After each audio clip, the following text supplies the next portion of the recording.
PV അൻവറിന്റെ ഏക പ്രതീക്ഷയായിരുന്നു PK Kunhalikutty. UDFന്റെ വാതിൽ ഇപ്പോൾ അടഞ്ഞു കിടക്കുകയാണ്.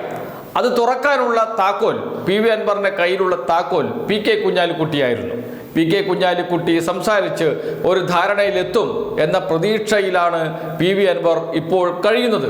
അദ്ദേഹം ഒരക്ഷരം മാധ്യമങ്ങളോട് സംസാരിക്കുന്നില്ല. നേരത്തെ അങ്ങനെ ആയിരുന്നില്ല.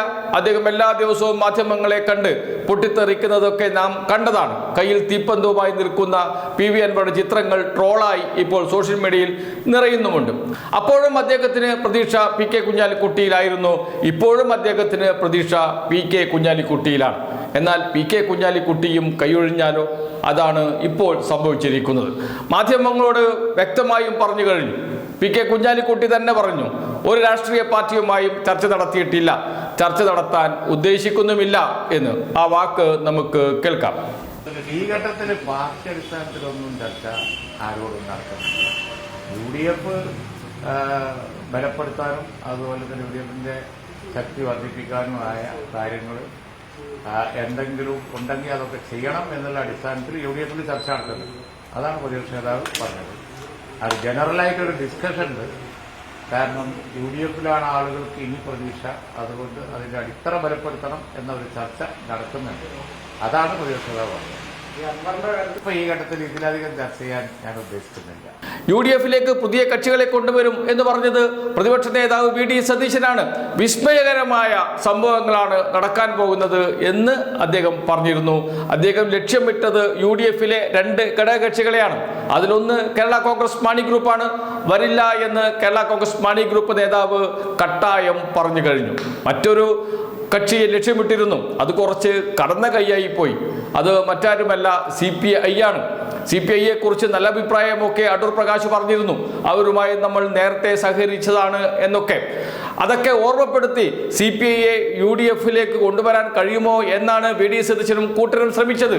ചിരിച്ചു തള്ളുന്നു എന്നാണ് അതിന് CPIയുടെ സംസ്ഥാന സെക്രട്ടറി ബിനോയ് വിശ്വം മറുപടി പറഞ്ഞത്. ചിരിച്ചു തള്ളുന്നു എന്ന്, മറ്റൊന്നും പറഞ്ഞില്ല, ഒരു വാക്ക് പോലും പറഞ്ഞില്ല. അതിലെല്ലാം ഉണ്ടായിരുന്നു. ബിനോയ് വിശ്വത്തിന്റെ ആ ഒരു വാക്കിൽ എല്ലാം ഉണ്ടായിരുന്നു. അങ്ങനെ ആ പ്രതീക്ഷ അടഞ്ഞു.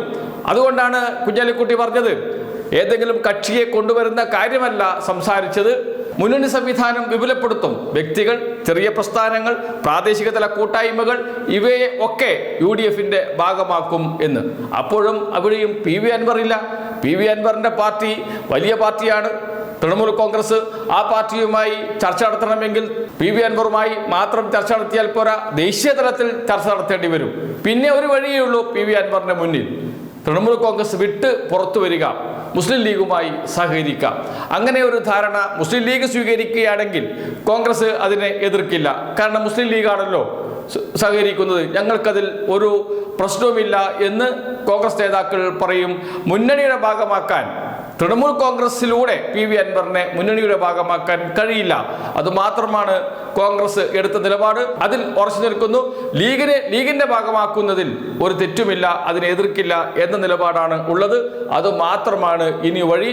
മുന്നണിയിലേക്ക് ഒരു രാഷ്ട്രീയ പാർട്ടി എന്ന നിലയിൽ തൃണമൂൽ കോൺഗ്രസിനെ PV അൻവറിനെ കൊണ്ടുവരില്ല എന്ന കാര്യത്തിൽ സംശയമില്ല. അത് അസന്നിഗ്ധമായി പറഞ്ഞു കഴിഞ്ഞിരിക്കുന്നു PK കുഞ്ഞാലിക്കുട്ടിയും. അദ്ദേഹം അക്കാര്യം വളരെ സ്ട്രെയിറ്റായി പറഞ്ഞില്ല, പക്ഷേ അദ്ദേഹത്തിന്റെ വാക്കുകളിൽ അതെല്ലാം ഉണ്ട്. അതാണ് കുഞ്ഞാലിക്കുട്ടി. അപ്പുറവുമില്ല ഇപ്പുറവുമില്ല എന്ന രൂപത്തിൽ സംസാരിക്കാനുള്ള അദ്ദേഹത്തിന്റെ കഴിവ് കേരള രാഷ്ട്രീയത്തിൽ പ്രസിദ്ധമാണ്. മുന്നണിയെ മുന്നോട്ട് കൊണ്ടുപോകുന്നതിൽ അദ്ദേഹത്തിന്റെ ഈ നിലപാട് ഏറെ ചർച്ച ചെയ്യപ്പെട്ടതുമാണ്. അതുതന്നെയാണ് അദ്ദേഹം ഇവിടെയും പുറത്തെടുത്തിരിക്കുന്നത് എന്ന് വെച്ചാൽ ഏക പ്രതീക്ഷയായ PK കുഞ്ഞാലിക്കുട്ടിയും PV അൻവറെ കൈവിട്ടിരിക്കുന്നു. ഇനി മുസ്ലിം ലീഗിൽ നിന്ന് ഒരാൾ പോലും PV അൻവറെ കുറിച്ച് ഒരക്ഷരം മിണ്ടരുത് എന്ന അന്ത്യശാസനം നൽകിയിട്ടുണ്ട് മുസ്ലിം ലീഗ്. കഴിഞ്ഞ ദിവസം കോഴിക്കോട് ചേർന്ന മുസ്ലിം ലീഗിന്റെ നേതൃയോഗത്തിൽ ET മുഹമ്മദ് ബഷീറിനോടും MK മുനീറിനോടും മുസ്ലിം ലീഗ് നേതൃത്വം പറഞ്ഞു, ഇനി PV അൻവറുമായി ബന്ധപ്പെട്ട ഒരു വിഷയവും പറയരുത്, പരസ്യമായി അക്കാര്യത്തെക്കുറിച്ച് സംസാരിക്കരുത് എന്ന്. അതോടുകൂടി ആ വാതിലും അടഞ്ഞിട്ടുണ്ട്. കുറച്ച് സോഫ്റ്റ് കോർണർ ഉണ്ടായിരുന്നത് ET മുഹമ്മദ് ബഷീറിനും MK മുനീറിനും ഒക്കെ ആയിരുന്നു. PV അൻവറിനോട് അതുകൂടി അടഞ്ഞിരിക്കുന്നു എന്നർത്ഥം. മുസ്ലിം ലീഗ് പൂർണ്ണമായും PV അൻവറെ തള്ളിപ്പറഞ്ഞിരിക്കുന്നു. ഇനി PV അൻവറിന്റെ രാഷ്ട്രീയ ഭാവി എങ്ങോട്ട് എന്ന ചോദ്യം ഉദിക്കുന്നുണ്ട്. മറ്റൊരു PC ജോർജായി അവസാനിക്കാനാണ് PV അൻവറുടെയും യോഗം.